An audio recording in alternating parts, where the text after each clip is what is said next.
Gambia to witness the handing over to the same Ministry of Health to complement the government of the Gambia efficient and effective health care service delivery through UNICEF. UNICEF being one of the most reliable partners to the Ministry of Health that gives support to the ministry in various service areas. Attending this program is a sign of appreciation to your efforts, the efforts of the Japanese government through you, His Excellency.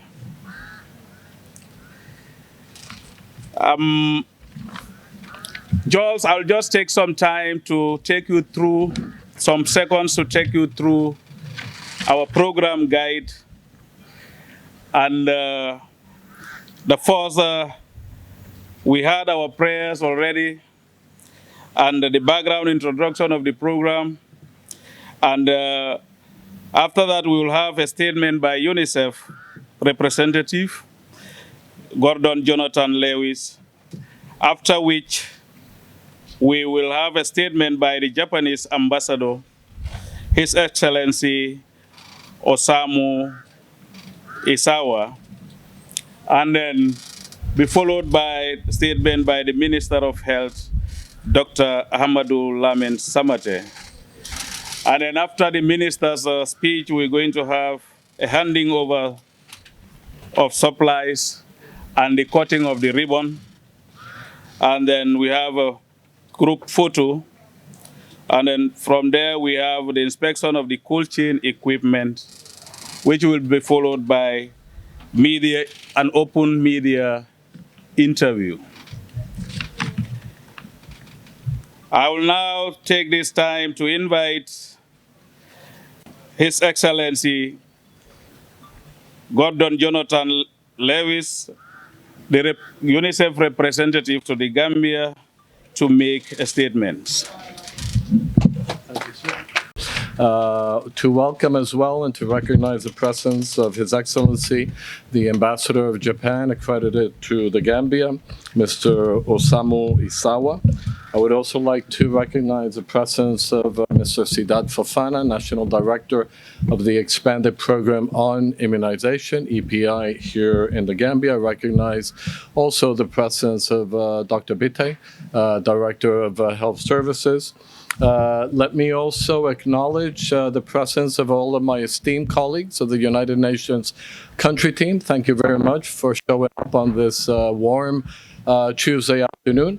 I need to recognize and also acknowledge and thank, through you, Honorable Minister, the excellent leadership, work, dedication, and commitment of the entire EPI program staff, who is at the forefront of the activities that we will be launching today, and who are really the frontline workers, especially at community level, to ensure that every person who wants to be vaccinated, and particularly every child who has the right to be vaccinated according to the Constitution of the Gambia and the Committee on the Convention on the Rights of the Child that the Gambia has ratified, every single child has a right to be vaccinated against vaccine preventable illnesses, and every adult, be it somebody who works at the Ministry of Health, be it a parent who is at the home taking care of those children, has a responsibility and has a duty to ensure that those children are vaccinated. While we were waiting for the show, for the program to begin, I was interacting with the parents of a lovely 6-month-old daughter who's sitting perhaps on the fourth row in the audience, and I asked them whether the child has already been vaccinated against those vaccines that a 6-month-old could have, and I was very happy to hear that in fact the answer to that question was in the positive. So I'd like to acknowledge those parents who are here today with a very strong round of applause for taking care of their baby child, ensuring that she is protected that she is protected against these vaccine preventable illnesses. At the height of the COVID pandemic, back in 2020, numerous donors came to the aid of the Gambia through different means of support and to the Ministry of Health in particular. And we're here today to celebrate the dedication, the commitment that one particular donor made. And not just during the COVID pandemic, but even before, a donor and a country that is a very good friend of the Republic of the Gambia, and I'm talking about Japan, represented here by the ambassador to the Gambia. The government of Japan funded a US $2.5 million grant to help strengthen the Gambia's health system with the COVID-19 response. Of this amount, US $1.5 million was spent on strategic supplies and equipment to help recover, modernize, and revitalize a national expanded program on immunization. And the objective of the donation is nothing less than to strengthen the health system and the COVID-19 response, including strengthening infection prevention and control measures and enhancing the local capacity to handle and manage vaccines. The component of the grant that we're celebrating today includes the procurement through UNICEF-established channels of 17 vehicles, of which 11 are here, 1 walk-in cold room, 49 solar direct drive vaccine fridges, 50 motorcycles, and 130 cold boxes, for a total amount, again, I will repeat, I believe it bears a repetition of a total of US $1.5 million. Let me just say from the beginning that we have the commitment from the Ministry of Health, Honorable Minister, that the ministry will be fully responsible for the maintenance, the upkeep, and the appropriate use of all of these equipments and supplies that are being handed over today. And we already have that acknowledgement and responsibility. And I want to thank you, Honorable Minister, because I do know that if there's somebody who really understands the importance of upkeep and maintenance of such equipment, it's you, Minister. So thank you very much for that commitment. Let me talk a little bit about Japan and why Japan is such an important player in the international development arena. Obviously, a stalwart supporter of several of the sustainable development goals. And Japan is, in fact, globally the 3rd largest donor to UNICEF. And here in the Gambia, Japan is, in fact, the largest bilateral donor to the UNICEF country program of cooperation. And since the year 2020, including the support that we are celebrating today, the government of Japan has generously made available to the UNICEF country program approximately US $3 million, which for a small agency like ours is a significant amount. But the most important thing is that despite the fact that the Gambia might be a small country, it is a country that has tremendous social, human, and economic development challenges, which is why, Ambassador, it is so important to see this as a recognition of a country where you can make a sound and solid investment, and when the investment of the government and the people of Japan will in fact go a very long way generating important results. So thank you very much for that as well. Another reason why the support today is so important is because we need to acknowledge that COVID-19 since 2020, in fact, did have a negative effect on the delivery of some critical life-saving services. And I'd like to talk a little bit about some of the immunization coverage rates and how they have actually been impacted negatively by COVID-19.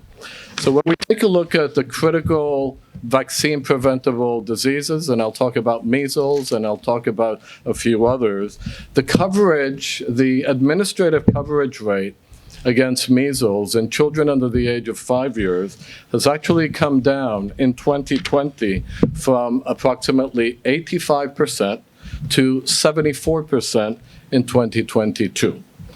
This is it's not an insignificant reduction. In those percentages of reduction, what we have are children who have not been vaccinated, children who, in fact, over the past couple of years have fallen sick because of measles, but luckily we have not had a very high mortality rate associated with measles. When we talk about the BCG vaccine in young children, which is meant to prevent tuberculosis, in 2020 we had a very respectable coverage of approximately 91% in 2020, which has come down to about 83% in 2022. So again, the importance of what we're doing here today is because we are helping to recover the expanded program immunization coverage rates to the historically high levels that the Gambia amongst West African countries has always enjoyed.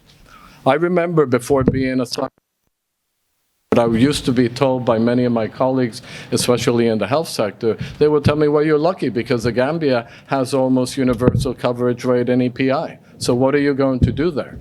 So I responded to them 2.5 years later saying, well, we're doing this today because you see, we still need to continue providing this type of strategic support. So I will stop by saying that the recovery efforts are to modernize, revitalize, streamline, and make even much more responsive the expanded program on immunization services so that every child, irrespective of where he or she lives, will have the right to being vaccinated and being protected against life-threatening diseases, to have that right satisfied and fulfilled. And I know, Minister, that we can count on you and your team to make sure that that becomes a reality. Once again, thank you very much, Ambassador, for the support of the government and the people of Japan. We look forward to this being yet another milestone in the history and the collaboration between the Gambia and Japan, two sister countries who support each other, who respect each other, and have a tremendous amount to learn from this partnership. So thank you very much, and congratulations to everybody involved. By Japanese government, Chikadlar emergency grant assistance. Mangi Gurem, need ifte, Chi sensitive to be, Joseph.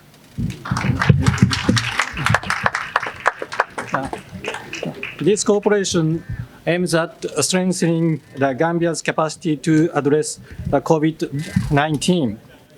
This grant amounting $2.5 million is provided to UNICEF. It is intended to provide the country with cold chain equipment, including medical equipment such as cold storage facilities and transport as last-mile support to enhance vaccination in the Gambia. Currently, ensuring equitable access globally in developing countries such as the Gambia and accelerating vaccination is the common challenges for the international community.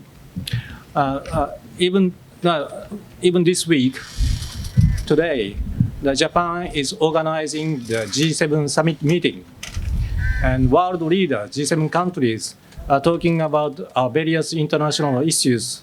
But how to secure the smooth access to vaccination is one of the main important subject discussed in this framework. So please follow the outcome of the G7 meeting. And I wish to underline that this assistance doesn't not only providing equipment, but also capacity building for health workers in various areas, such areas as management, operation, and maintenance of equipment, data collection, and larger vaccination campaign countryside. building better health security and promoting efforts for achieving universal health coverage. Indeed, obtaining vaccines is not enough for a successful vaccination coverage. Adequate storage and transport capacity are necessary in this regard. Without an appropriate storage capacity, it is not possible to properly ensure the effectiveness of vaccines. It is also an opportunity to renew my warm congratulations to the government of the Gambia, the Minister of Health in particular, and to all the health workers for their commitment, their mobilization, and especially their courage in handling the terrible pandemic. Barama Jahel, book Ben Bat, Hamna ne, Japan, Yagna, Japare, Gambia, Chi, Waru, Natange. Japone, Danojige, Gambian E. Gambian E, Danojige, Japone E. Japan, Ak, Gambi, I heard it. Definitely, I'm solo. Dugrel, Belgu Yaranu, Anit. Unda Nit, Niep, Yakaru Remi, Jerezef. That was very good. Staff of UNICEF, the Japanese Embassy, and other UN agencies here present, staff of the Ministry of Health here present, and importantly, staff of the EPI who are here present today. Invited guests, ladies and gentlemen of the media, we are delighted once again to stand in front of you to witness the handing over of a huge humanitarian donation of monumental proportion by the government of Japan to the people of the Gambia.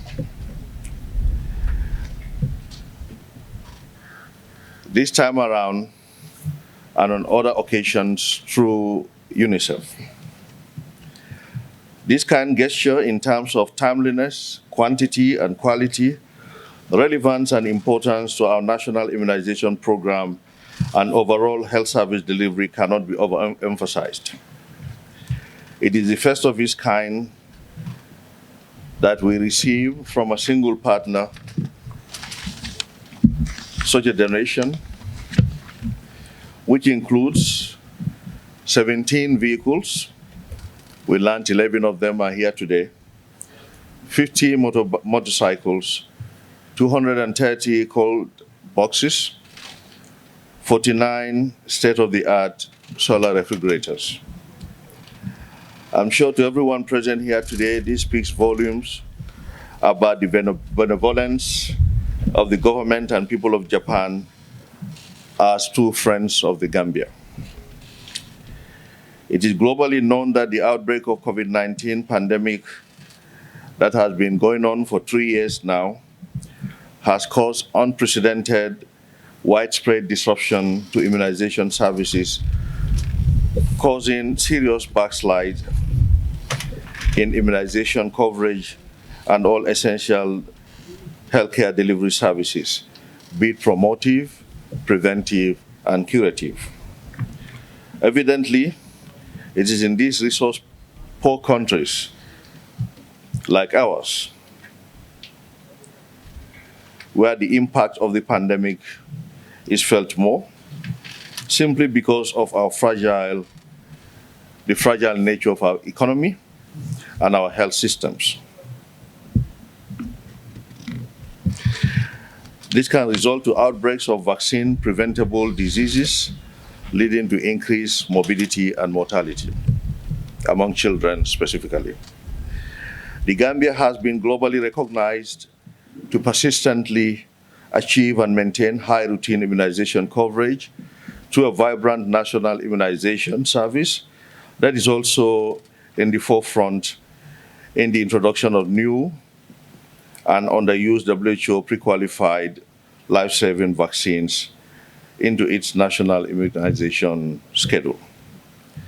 These, together with the traditional EPI antigens, are protecting children of the Gambia from the 13 vaccine-preventable diseases.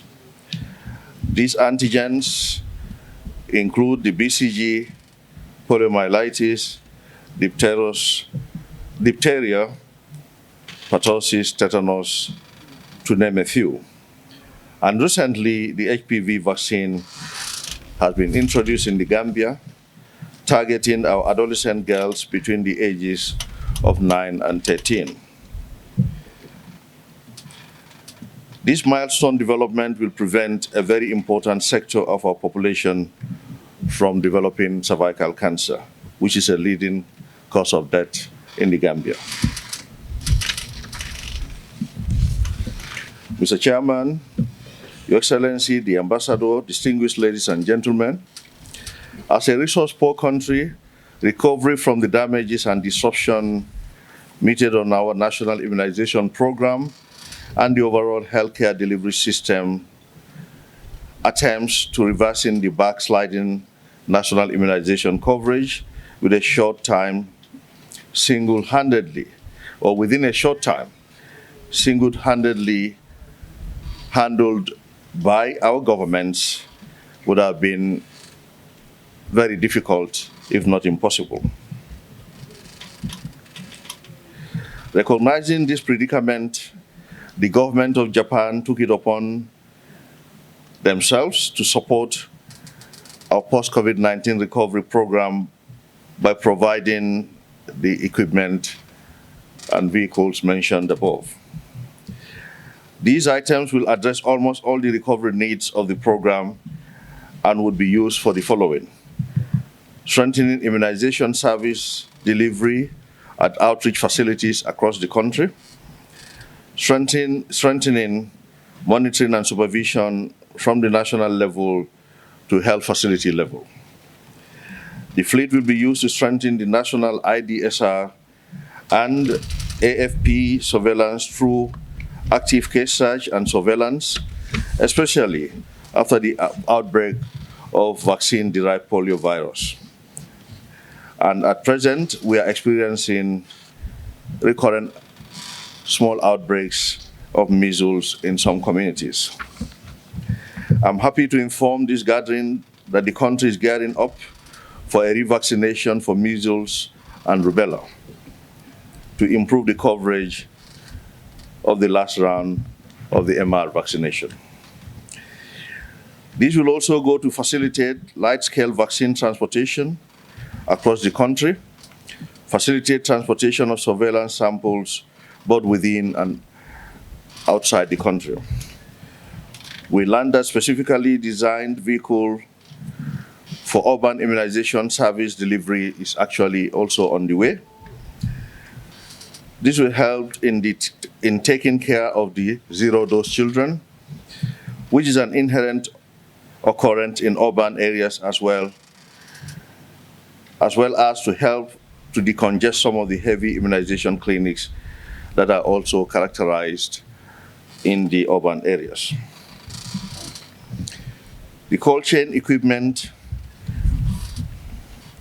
will also be very useful, and they will serve as a lifeblood for every immunization program. And this will be used to replace the faulty cold chain equipment around the country. The refrigerators will be used to equip some of the newly built health facilities across the length and breadth of the country, equally supporting the private health facilities, some of which currently conduct immunization services. These vehicles will be helpful in transporting both the vaccines and the personnel to the vaccination sites. Certainly, the motorcycles will be very instrumental in getting our vaccinators to all the corners of the communities, even where the roads are not so good, are unmotorable. They'll be very helpful in doing that. Your Excellency, at this juncture, I want to emphasize that these vehicles came at the right time. In fact, we would say they would have come yesterday, but we have them today, and we're going to make very good use of them. Typically, what happens in the communities, you have a team of health workers use the ambulance for that facility to go for outreaches, to immunize children in the other villages they call outreach sites. Now, if there's a referral at the health facility, the ambulance leaves them at the outreach site, goes to pick that patient from the health facility to a referral site, and sometimes these health workers they wait for hours, 3, 4, 5 hours, for an ambulance to get back to them to pick them back to their base. This is how they have been operating. And it has been very, very difficult, and in some cases even risky for the health workers who are also transported at the back of these ambulances for vaccination purposes.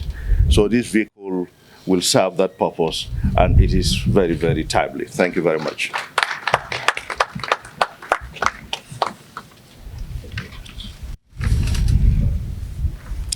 Your Excellency, this is indeed a joyous moment for us, and I want to extend a heartfelt and sincere gratitude to the entire government and people of Japan. Through you, we salute the strong bond of friendship between our two friendly people and pray that the friendship grows from strength to strength. And we wish to extend His Excellency's gratitude to the government and people of Japan. And we want to say to you, the government of the Gambia, under the leadership of His Excellency President Barrow, is a partner and friend to the people and government of Japan. With the principles of good governance, democracy, transparency, and accountability, we wish to reassure you that this partnership will get stronger and stronger because we have shared values. Wherever the values are shared, they are similar: hard work, good governance, democracy, accountability, and transparency. That means we have a basis for a true friendship, and this friendship will go from strength to strength. And inshallah, this will yield a whole lot of benefit to our people. We wish to use this opportunity equally to thank the UNICEF country representative to the Gambia, Mr. Jonathan Lewis, and his entire staff for the commitment and dedication to support our ministry morally, financially, and technically, both in our EPI service delivery and other areas, especially during this very difficult time of the COVID-19 pandemic. And I wish to tell you, the government of the Gambia, under the leadership of His Excellency President Barrow, is equally committed to creating an enabling environment for organizations like UNICEF, WHO, and others. And wish to thank you for your excellent leadership and commitment that you have demonstrated since your arrival here in the Gambia. We appreciate it. We salute this and wish you more and more success in your day-to-day endeavor to serve humanity. Once again, Your Excellency, Mr. Ambassador, permit me to pray for your personal well-being and that of your Prime Minister and the people of Japan for this wonderful, wonderful gesture. We are very, very happy, I must tell you. Today, what you have donated to this country, to the Ministry of Health, to the people of this country is remarkable, because we certainly do not know the life or the lives these structures, this equipment are going to save. It could be that of any of us or our children. So these are very, very important. Your Excellency, at this juncture, permit me to extend our sincere appreciation to Mr. Fofana, Mr. Sidat Fofana, the EPI manager, and his entire team. They've been working remarkably hard. We push them a whole lot. We insist on certain things that are being done in a timely fashion, but they are always there, trying to beat timelines, working very, very long hours over the weekends. We put a lot of pressure on them, but the pressure is yielding dividends. We are getting the results. And at the end of the day, that is what is important. We all have privileged positions. These positions are positions of privilege. These are opportunities to serve our people, and we certainly should do it to the best of our abilities so that the people of this country are served and they get what they deserve. So no room for mediocrity now. We want the results, very good results, not substandard results. So, Your Excellency, we at the Ministry of Health and the government of the Gambia are yearning and looking for and working towards excellence. No longer substandard quality in any aspect. And we want to tell you that EPI has been one unit that has been demonstrating excellence, and we thank them.